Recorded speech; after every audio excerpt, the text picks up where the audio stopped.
Hello and welcome to the Fantasy Survival Guide. My name is Mage, and today we're talking about my favorite legend of all time, Santa. This is a very complicated study, as all of my studies have been recently, but really talking about Santa, Saint Nick, and the millennia and a half of legends and stories that will revolve around this man. The legend starts around the 300s AD with Saint Nick, then just Nick. Born in 280 AD, Nick had two wealthy parents, both devout Christians, who raised him in the city of Patara, a seaside commercial city in modern-day Turkey, not terribly far away from some Grecian islands. His parents sadly died. I believe this is due to some sort of epidemic or disease, but they did leave him a considerable estate, which he used to generously aid others, sparking many legends. One of my favorites includes him chucking bags of gold through a window.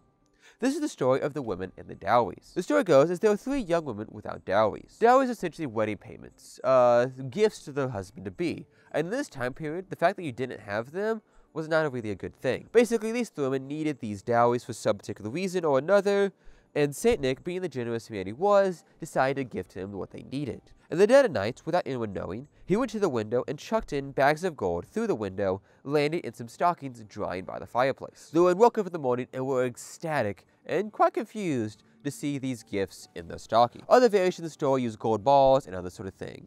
My personal favorite version is the gold balls, because my family had a very big tradition of giving oranges or tangerines or anything sort of like that during Christmas time. I never really knew the history behind it, but apparently it was because the oranges were supposed to represent the gold balls that Saint Nick threw. Another story he had that wasn't quite dealing with money, but was very interesting, was he was involved in the finding of 3 murdered children. One particular version is again 3 students, who were robbed and killed by an innkeeper on their way on a pilgrimage. Nicholas, I do not know if he was a saint at this time, was traveling along the same route and happened upon in the same inn. He slept there, and in the middle of the night was gifted a dream of the students being murdered. He immediately woke up, confronted the innkeeper, and proceeded to pray to God to restore the children's lives. After some prayer, the kids returned to life, and I'm not entirely sure what happened after that with the innkeeper. With the young children, the story changes to a butcher luring and trapping the kids before stuffing them into a pickling container. The story continues from there. St. Nicholas comes along, has a dream about the whole thing, confronts the butcher, and saves the kids. For the majority of his life, he was quite altruistic, aiding a great number of people, most of it in secret. All the way from saving the falsely accused, getting them out of jail, to a thunderstorm that was tearing apart his sailing vessel, to which he prayed earnestly to God to stop the storm, which it promptly did. The storm stopped, and all the sailors on board were spared by his prayers. Now, one of the most outlandish legends involving Nicholas happened years after his passing. During his life, he came to be the bishop of the city of Myra, and died December 6, 343 AD. Years later, in the same city, during the anniversary of his death, there was a big feast to celebrate his life. This was interrupted by some Arabian pirates, who ransacked the city and the church, kidnapping a young boy named Basilius. The quote-unquote ruler made him his cupbearer due to the language barrier and him not understanding what the king was saying. For a whole year, this young poor boy was stuck in a land he did not know, being a slave, all the way to the next anniversary of Saint Nick's death, when the boy's mother was praying for his safety. Apparently, in an instant, as the kid was presenting the wine cup, he was teleported away, still holding the cup, and was met by Saint Nick, who led him all the way to his home and to his mother. There was, of course, a few various other stories of Saint Nick. From when he attended the Council of Nicaea, where he slapped a man named Arius for denying the godhood of Jesus and the Trinity. He was thrown in jail, but ended up winning the theological argument. His legend continues for centuries, being celebrated across Europe and eventually America. In Europe, boys would dress up as bishops to collect donations for the poor. On the anniversary of his death, other people would chuck candy and chocolate into doors. Saint Nick also apparently had a white horse at some point or another, so some countries would leave hay and carrots out for them. Around this time was where the distinction in the creation of Santa Claus began.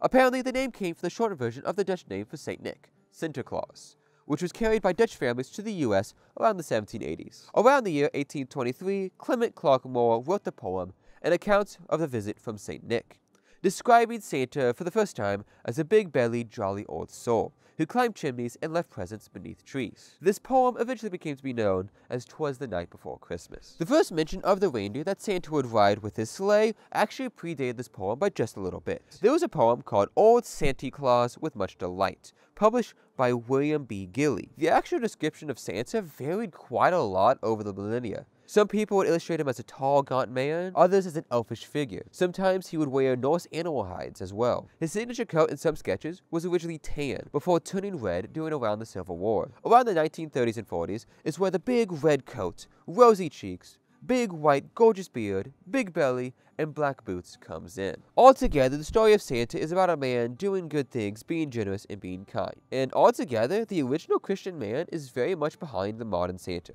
Generous, kind, and gift-giving. Separating the man from legend, St. Nick was a normal mortal, compelled by his Christian faith to spread good, and God used him to do great things. Santa, taken at face value, is one of the most powerful and favorite legends of all time. A good man spreading cheer and hope. Now, as we move on to the fantasy world on how we would actually fight Santa and do stuff, I do not condone any fantasy adventurer attempting to fight or attack Santa.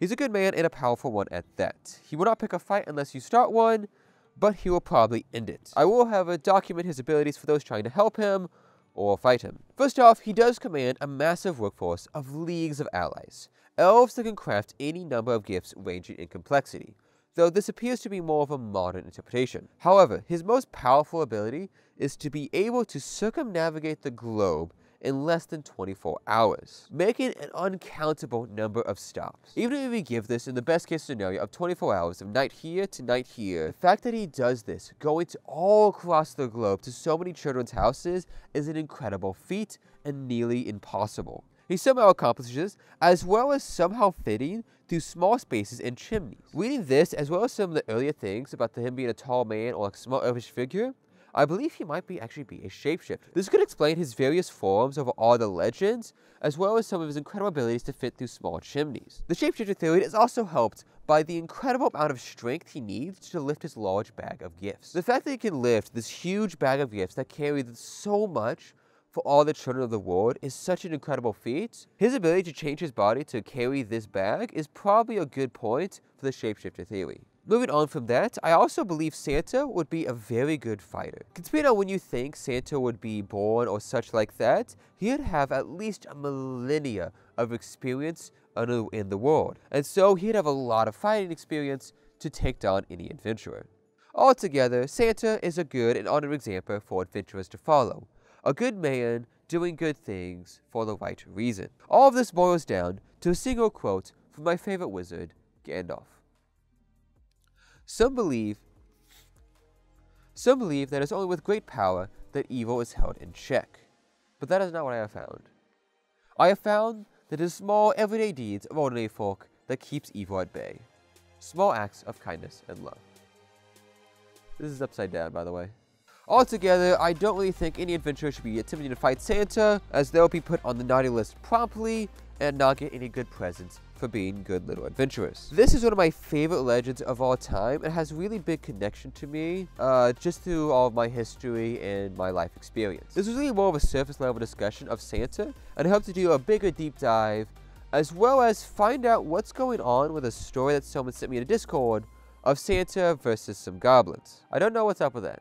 Anyway, thank you all for watching. If you want to check out some of my other essays right here, or check out the World Anvil website, which I will eventually update. Thank you for watching, and God bless your adventures.